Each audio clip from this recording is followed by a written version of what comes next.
Welcome to the Bad Girls on Business, the podcast that makes business more fun so you want to do more of it. Here are your hostesses with the mostesses, Jenny Bellinger, Virginia Muskies, and Michelle Nedelec. Hey, welcome back to another exciting episode of the Bad Girls on Business. We are the only podcast in the industry that is safe, sane, and consensual. We'll be as nice, naughty, or as kinky as our guests allow, and we'll even give them a safe word. It's meatloaf, because these girls would do anything for business, but we won't do that. I'm Virginia Muskies, the referral diva, one of your three hosts, and now I'm going to turn it over to Jenny. Hi, I'm Jenny Bellinger. I am your direct sales dom, helping you whip your business into shape. Michelle? And I'm Michelle Nedelec. I'm your mistress in business, helping you get it up and keep it up. And of course, we're talking about revenue and profits. And today, our amazing guest is Marie Elizabeth Molly. She is a relationship alchemist and a two-time TEDx speaker. Marie Elizabeth shows women and couples how to cultivate deeper love and connection in their relationships, drawing on her master's degree in traditional Chinese medicine and over 20 years of working with clients. She teaches people how to show up as authentic leaders in their relationships and work instead of twisting themselves to fit. Marie Elizabeth's work has been featured in Thrive Global, Sway, and Forbes. And she is also a published author and an underwater photographer who has a thing for sharks. Welcome to the show, Marie Elizabeth. Thank you, Virginia. I'm so happy to be here. I'm cackling at all your introductions. I love them so much. Yeah, so I'll just start off with the first question here. Tell us, how did you become the relationship alchemist? Well, my relationships were challenged for many, many years. It was the area that I have had the most difficulty in sustaining, in getting it up and keeping it up, so to speak. I'm a person who's super wired for novelty. And so learning how to sustain a relationship over time and deepen it and have it still be hot and fun and juicy has been really my own journey. And so as I deepened my ability to do that and finally found myself with a partner who really could go the distance, so to speak, I decided to start offering that to others because I think it's a skill that not many of us have. I would 100% agree with that. I mean, it's unfortunate that how many people don't know how to communicate. And I can't remember who said it. Lots of people know how to talk. Everyone knows how to talk. Very few people know how to communicate. And I'm sure that's probably a big part of what you're working with people, with couples and women on, is the communication piece, right? It's a cornerstone. Yeah, there's 5 elements that I primarily focus on, and communication, the real talk element, is the second one because it's so crucial. Yeah, because communication isn't just about what is said, right? No, it's about how you say it. Like you can learn all the pretty conversation structures and people teach all the communication things. But if your energy underneath the communication isn't aligned with what you're saying, that's going to create a disconnect on the part of the listener. And they're not going to, depending on how astute they are, depending on their level of play, they will either feel, I know they're saying all the right things, but something feels off. I can't tell what that is. Or they can actually identify, this person is not aligned with what they're saying. And then I don't trust them. I mean, it just leads to mistrust. It leads to people not acting on what you've asked them to do because there was a disconnect that caused the message to not be heard. There's all sorts of things that come into play. And as you know, like from playing in the business space and also in the sex space, like you really need to be aligned with what you're doing. Boundaries are essential. Like your yes needs to mean yes, your no needs to mean no. Otherwise, the people you're playing with can't win. Right. So I'm curious about this particular topic, and I hope I do want us to get to those 5 elements. I know Jenny and Michelle will be interested in that too. One of the things, like, this is a personal counseling session for Virginia now. Like, so we know from communication, we all know what we don't want. It's really difficult to know what we do want. So we can say, don't do that, stop. Like, we can set those don't do it boundaries, but when we do it, we often leave other people. Well, if I don't, this is the only skill that I have. Like, this is what I know. I don't know that. How do you help people figure out kind of what they really want so they can ask for it? Because I find when all I can identify is what I don't want, I'm angry. And that's just such a freaking buzzkill, right? Like, so I'm angry, then the other person's defensive. And it doesn't matter if you're talking about your partner, your friends, your business colleagues, your boss. It doesn't matter. It's just that when you have something you don't want and you're pissed off, you can't resolve anything. So how do you help people bridge that? I'm so glad you brought this up, because our brains are naturally wired to go toward what we don't want and to think about what we don't want and avoid pain, right?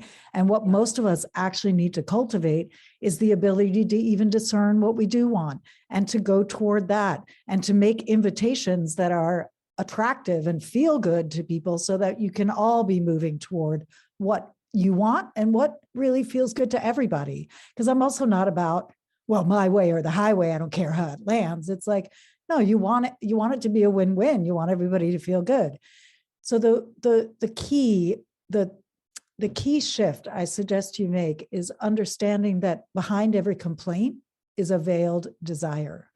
So when you listen to yourself, have a complaint, I don't want this, or I don't like that.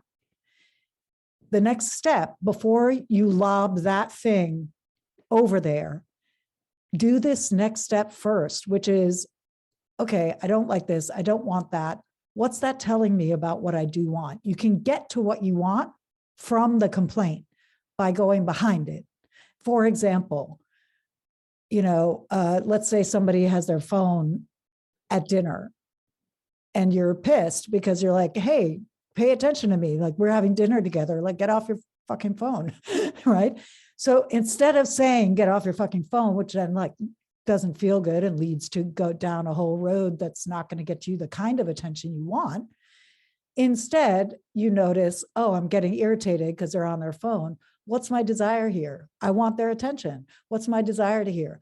Undivided time together at dinner where we connect and talk. Like, I want to have a conversation. And so instead of lobbing the complaint, you say, hey, I want your attention. Or, hey, I'd love to have a dinner where we both put our phones down and just put 100% attention on each other. Would you be game for that? So you make the invitation. You come with play. You come with desire, which is way more vulnerable to say, I want your full attention, than to say, you're such a dick, you're on your phone. It's way more vulnerable, but it's going to get you the love and connection you want way more readily. Or not, and then you can make decisions. Exactly. Right. If somebody consistently is a no to your vulnerable requests, to you showing up as the invitation, if somebody's consistently a no to that or can't meet that, well, there's your answer, then you have decisions to make. Nice. I love that. And I was thinking about this sometimes. So I'm going to take it personally just because it's easier for me to have that conversation. If you relate to it, great. If you don't, well, this next part. So in my humble opinion, it is easier to connect with somebody when I get hurt. So when I go, wow, I was really hurt by that and this is what's going on, that's when it's easy for me to create connections, because that's just kind of naturally vulnerable when I expose what I'm hurt by. Is there a way? So, and the same thing applies with the dinner conversation. Way easier to say, hey, I really want to have, a conversation with you. Can we do that? As opposed to me getting angry, which I would have just went, hey, can you put down the fucking phone? I totally would have been there. That's why I was laughing so hard. I muted myself because you wouldn't have been able to hear the conversation. So how do you create connections with somebody outside of when you have to? Like when you're angry, you have to create a connection. When you're mad, you have to create a connection. What about when it's just fun and easy? Is there a way to create a deeper connection just beyond, hey, we're having fun. Does that make sense? I'd love a little more context. Yeah. So I personally find it easy to just kind of go along with the situation when things are going right. It's like, great, I'm enjoying myself. I'm happy. I'm just going along with the situation. Is there a way to kind of embrace that moment to create those deeper conversations? It's kind of like, teenagers, going at it. It's really easy to be petting each other and stay there versus having a real relationship. So how do you go from petting to going deep without, necessarily, it just going down that, without it becoming vulgar, but how do you just deepen that? Am I making any sense, girls? Yeah, well, to me, the place to always begin is, do I have a desire for something different or deeper than what's actually happening in this moment? So the first step is like, maybe you're going along with where it is and how it's unfolding because it's unfolding the way you want it to, and there's nothing else needed. And that's great. Then you go along with it and enjoy. But if there is a desire for something deeper, if there is something inside going, well, this is all well and good, but I'm going to be bored in about 5 minutes of this, or this ultimately is not going to be satisfying to me, then that's where you start to attune to that deeper thing and just ask for it. Hey, this feels really great. Could we do XYZ? Could we take this to the next step? Could we, again, you just make the invitation. The other piece that flashed in my mind as you were talking and then disappeared, so I'm going to attempt to retrieve it from the vast sea of in which it Amazing thoughts. dropped. Yeah, the vast sea of amazing thoughts in which it disappeared. Oh, yes. What I'm hearing you describe is being present. You said, I'm present too. That was just kind of a language thing, but it's true. When you're present to the present moment, to how things are unfolding, and present to your body at the same time, I think this is one of the deepest things we have to learn. Many of us are taught to be very focused outside ourselves, tracking the room, tracking the interaction, tracking what's happening in the other person, tracking all the things. Maybe we have a hypervigilant system because we have trauma in our history. Whatever it is, the work lies in being able to track and feel yourself at the same time. So that's the key, is to keep a piece of your attention on your own experience. And you can tell if you start to get full on a particular thing you're doing. I'm going to use sex as an example, but this applies to conversation. This applies to eating dinner out on a date. Let's say you're kissing somebody. There's a point where you start to reach peak fullness on the experience of kissing. And that happens when your mind starts to wander. You start to get irritated. You start to experience their tongue as annoying. You start to, there are all these signs that are like, I'm full on this. And what a lot of us do, and I say us as female-bodied people, a lot of us do is we blow past that signal. We actually don't pay attention to that signal. And then we don't say anything or do anything till we're irritated. And then what gets communicated is you're doing it wrong. Whereas if we were tracking our own experience and at that first hint of boredom or fullness with the particular activity that's unfolding in this moment, if we learn to initiate a shift of that peak, whether that's like you take their hand and put it on your breast, or if you're in a sexual encounter, but if you're out on a date and you start to feel full with the conversation or with spending time with this person, you're clear like, oh, this has peaked and this is going to just be boring from here on out. You initiate a shift. You say, thank you so much. This has been great. I think it's time to wrap, or whatever it is. So the more we can learn to track our own experience and shift that experience at the peak before we're irritated, before we've gotten bored, before we've disconnected, our connections with others stay juicier a lot longer. I think I'm screwed because I'm just irritated all the time. So that I want to say a word to that, because a lot of us are. I have a system that does that too. And my system will do that. Tell me if this is true for you. There's a thing, I'm going to use a jargony word, but I'm going to try to explain it. So in this old community I used to be a part of, when you have that kind of irritated feeling in your system, it's like you're too messed. So I don't know if you remember the old romance novels that were like his two-mest member, it's this feeling of being full, overly full, like a stuffed sausage, or like a hard-on that has nowhere to go. When our systems are two-mest, we have to discharge them. Whether that means you go for a run, you go for a walk, you dance to a loud song, you rub one out, whatever it is, you need to discharge the excess energy out of your system. And that's what allows you to be a kinder person in your daily life. I love that. So now I know what I need to do 5 times a day.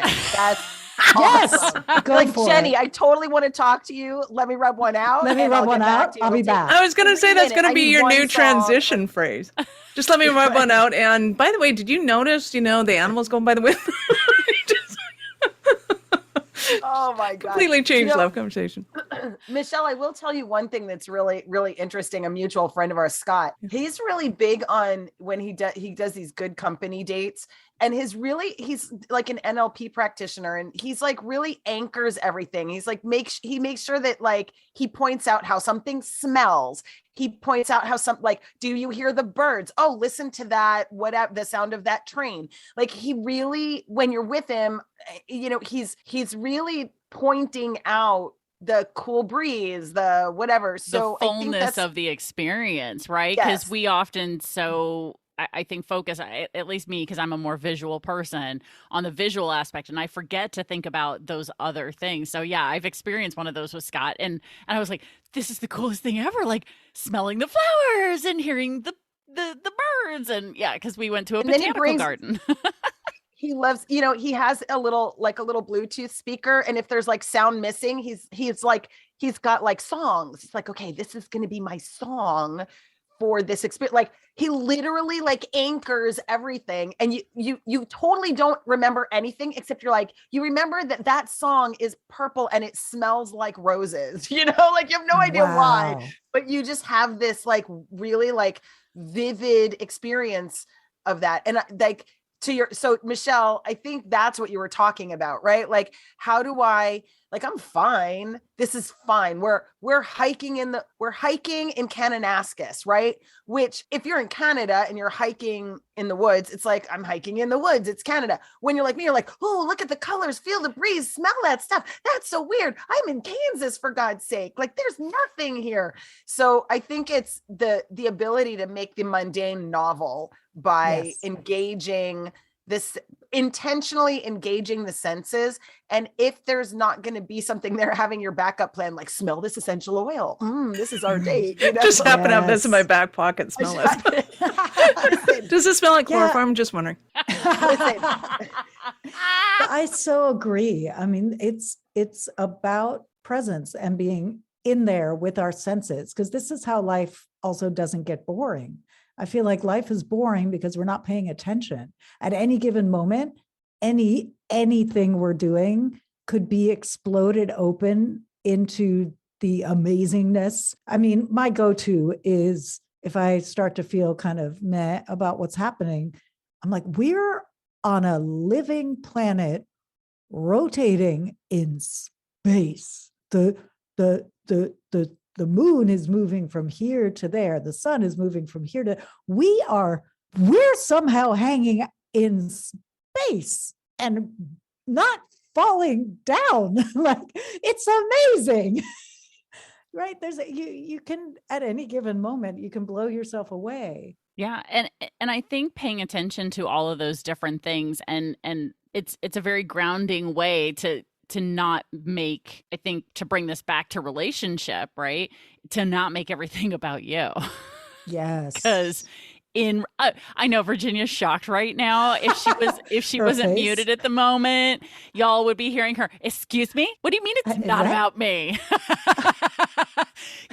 So I think by doing that, it really does help ground and really bring out the fact that there's someone else involved. Because in order for it to be a relationship, it's not all about you.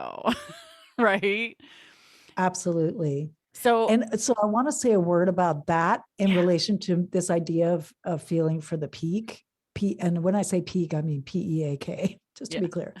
And so like, this is similar. Let's bring it back to business. In a sales call, you're on an enrollment call, you're talking to someone, you're getting their story, you're hearing more about them, connection.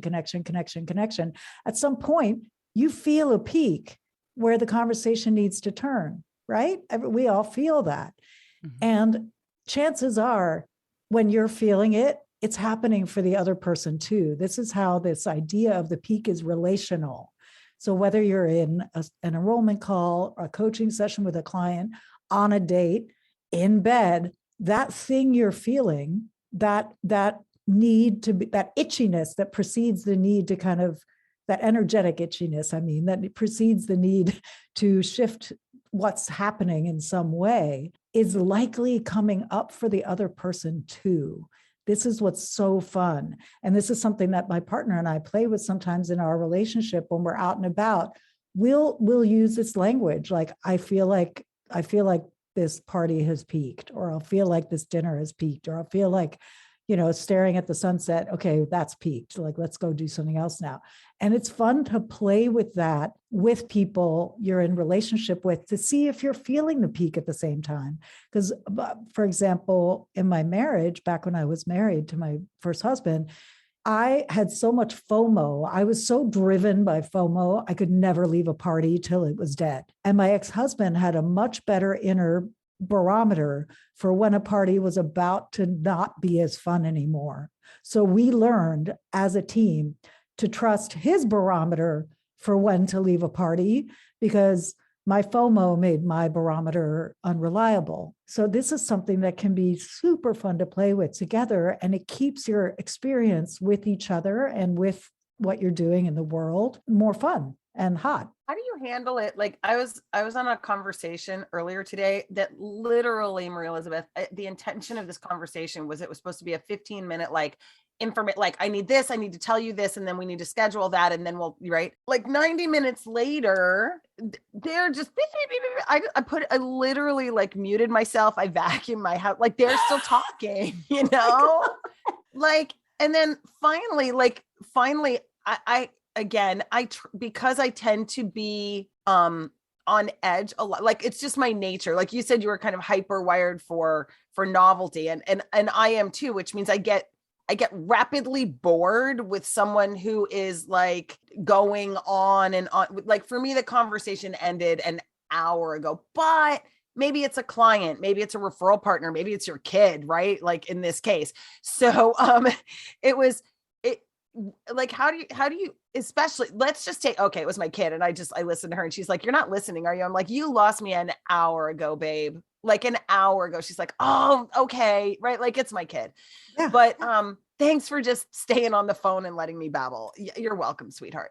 But when it's a customer or when it's a referral partner, and you need to be like, okay, shut up already. Like, what do you do? I do a few things. The first is, I do a few things depending on what the nature of our relational agreement is, right? So what I do with a client is going to be different than what I do with a referral partner, is going to be different than what I do with my partner, home partner, what I do with a kid. I don't have kids, but if I had kids. So the first is, I don't let that long go by.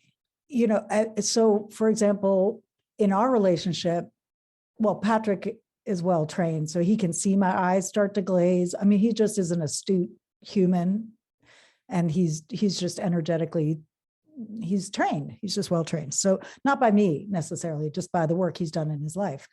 And so he'll see my eyes glaze, and he'll be like, oh, you're glazing, right? And he catches it really fast, and I'll be like, yes, can we shift the conversation? But if he misses it, I'll say, I'm getting full on this topic. I can hear one or two more sentences, and then we need to shift. So that's something we do at home. If it were my kid and it was that situation where they're droning on and on, I might say, hey, I want to be here for you, and I'm having trouble staying present. I'm having trouble keeping attention because you're starting to lose me. Can you bottom line it?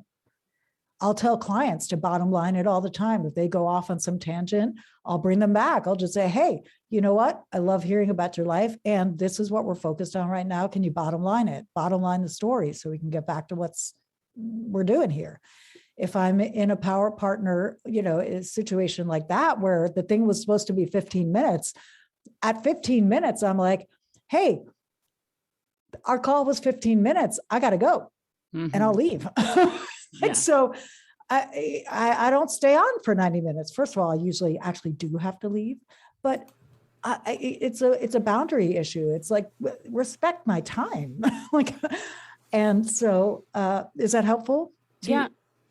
And what comes up for me in that is personality differences too, right? Because I'm well versed in the world of DISC. So to me, like high D's, high I's, we're like, get to the point, get to the point, get to the point. S's and C's want to share every detail, all the emotion. Well, C's don't want to share the emotion, but they want to share every detail. They want to make sure you fully understand all the things. And D's and I's are like, honey, I got that 15 minutes ago. Yeah. Yes. Yeah. And so the main thing is I lead with kindness. I don't ever want to shame somebody for being a detailed person. I have a client who's like that. She wants to share every single thing. And so I constantly have to bring her back. And I've gently trained her in how to calibrate, because she is my client and it's my job to have her be more effective in communication on her dates and things like that. And with her daughter, her relationship with her daughter has transformed because she has a daughter who gets full really fast. So if she's on here for 45 minutes telling every fucking detail, her daughter's out to lunch, like she can't. And if she wants a deeper connection with her daughter, she needs to learn how to calibrate what she's sharing to what her daughter can receive. I think calibration is a very underutilized concept of like, you're speaking to the listener's capacity to listen. So if you're so intent on your own droning on and you're not paying attention to what the other person has capacity to receive, this is also talking at different levels of abstraction. If you're talking up here in some abstract thing that somebody else has no idea what you're talking about, like you're in the jargon of your business and you're talking to a lay person who doesn't know what the fuck you're talking about, like that's not effective communication. You have to train yourself to calibrate to the listening capacity of the listener. Speak at the level of the listener. Speak at the capacity, how much time or bandwidth for detail that other person has. That's being a generous and aware person in your life. It's not just about like shooting your own wad all the time. So that answered my question before I got to ask it. I was like, why can't everybody just listen at the speed that I think it? Well, because they can't. Because they can't. Yeah. Do you want to talk really quick? We've got just a little bit of time left. Do you want to cue in on the other 4 elements? Because you said the second element was communication. So we've got, we're heading into the home stretch. We're like almost there. So okay, I'm gonna let's edge it. Okay, yeah, we're edging. Can you get us over? Yes, I can. So the first element I call the Polaris effect. It's all about having a clear North Star for yourself and for your relationships. What are you doing? What are you even doing? This way, you know when you're on track, when you're getting off track. It helps you have a direction. The second piece we've talked about, I call it real talk. It's about how are you listening? How are you speaking? How is your energy aligned with what you're saying? What are the conversational processes that I teach that help you get your point across more easily and be heard and be received and have more people say yes to you? The third piece I call clear mind, and that's all about how your self-talk is happening, the different parts of ourselves that are not always on the same page. One of you may want one thing, some other part of you may want something else. How do you get them to play well together so they don't blow up your life? And so this is also where the self-care and self-love piece happen, because it's about how you relate to yourself makes all the difference in the depth of relationship you get to have with other people. If you're constantly criticizing yourself, that's going to show up in your relationships. If you're constantly self-abandoning and self-sacrificing, that's going to affect your relationships. So you got to handle how you relate to yourself too. The fourth element I call mastering the dance. And what I mean by the dance is the dance of giving and receiving in your life. Are you giving too much and not exercising your receiving muscle? Are you giving too little and sitting back and in my old community, we called it being a do me queen. Like, oh, do me. Like, I'm just going to wait for the universe to come do me, and I'm not going to put any effort out. No, that's not how it works. It's a dance of giving and receiving. It's the ideal position. And it's also about the dance of work and relationship and the different parts of your life: family, work, relationship. How are they all playing together? And how do you master that flow so you feel supported and juiced up and loved as you go out and conquer the world? And then the fifth element I call living from desire, which is really about connecting with your desire center, anchoring into, what do I want? How do I, coming back to real talk, how do I ask for that effectively? Do I have permission to be a desiring person? Am I able to discern which desires are wonderful to give myself permission to fantasize about, and which desires do I want to actually act on? And this is in the bedroom and out of the bedroom. It's the permission to be a desiring person and to let desire be a guide in your life. So those are the 5 elements that I believe all have to be attended to and worked with to have thriving relationships that support your growth, that support your success, that bring energy to your life. That all of those elements matter.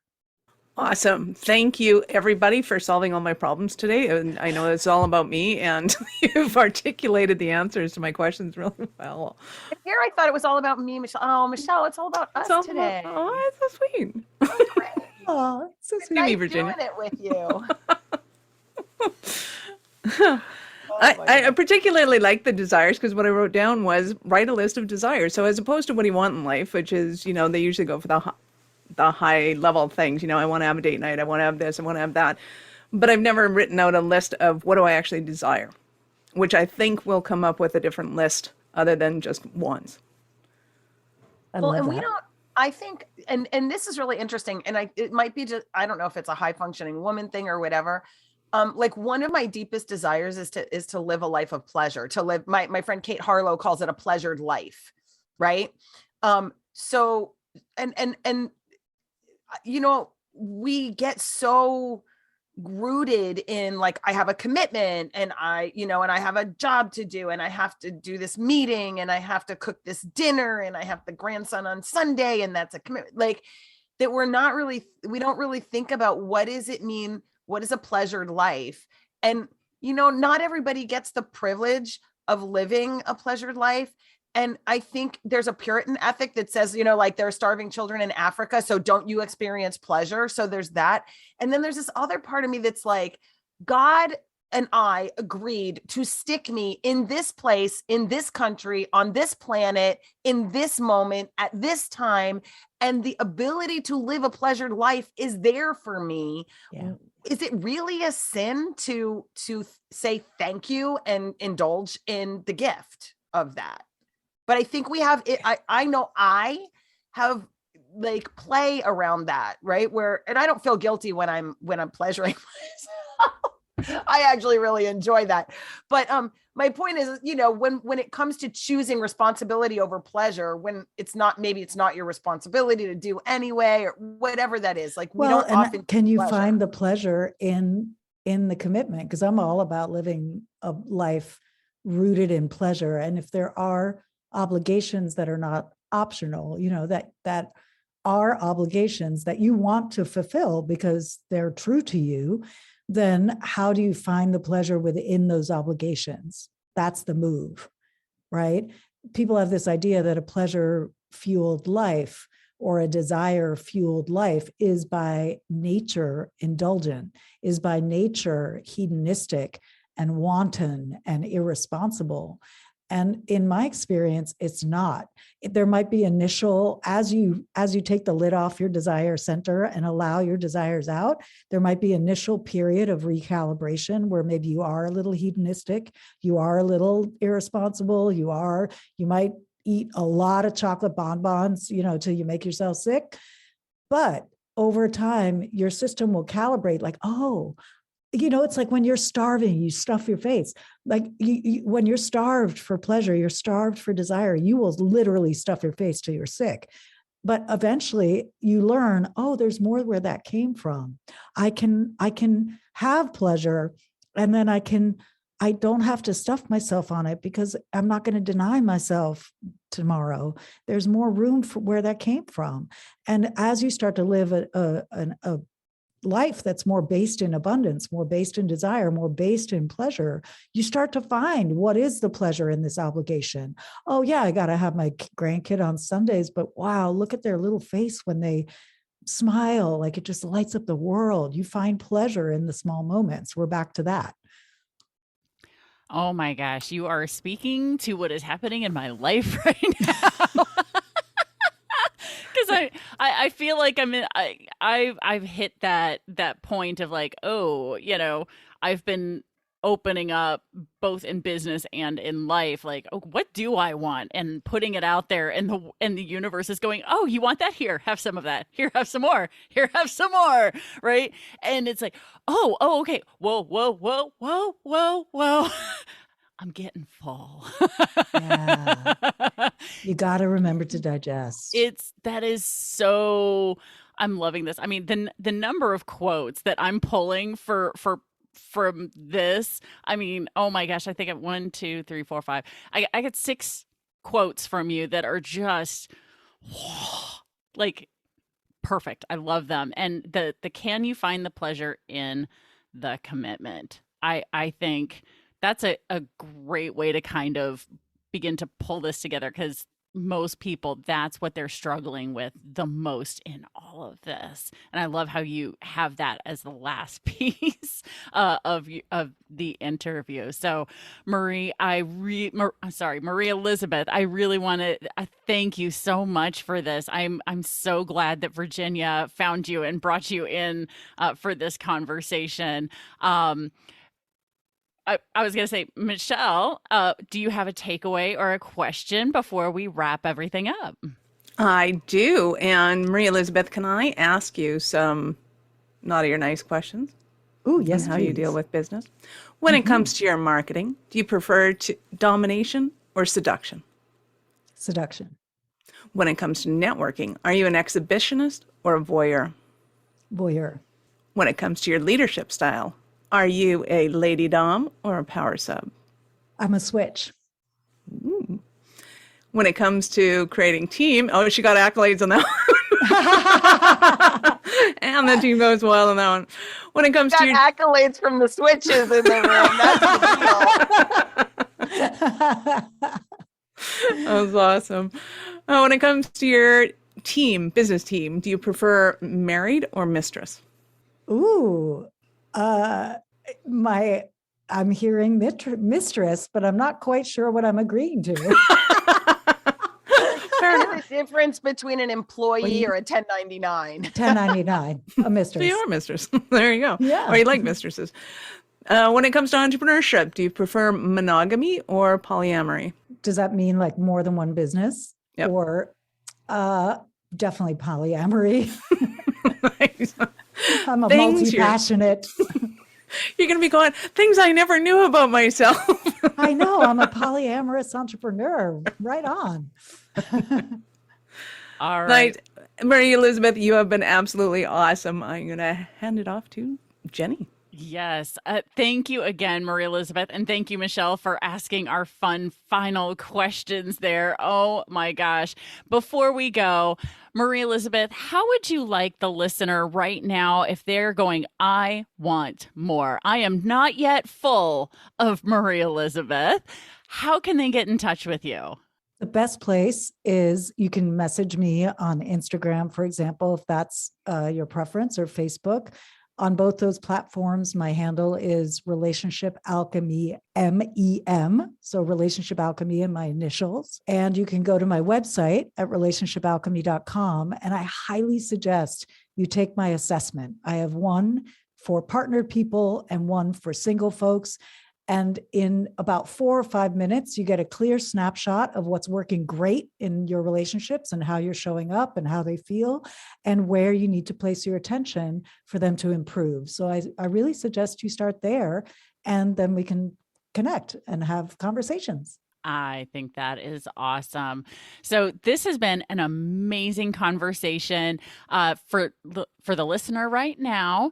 If you want to reach out to Marie Elizabeth, grab your phone as long as you're not driving, click on the episode and scroll through to find Marie Elizabeth's links to her Instagram so you don't have to try and go find her and not spell it right. We have the link right there in the show notes, along with the link to her website to go take that assessment, because I know that's going to be something I'll be jumping on later today. So I'm so in that.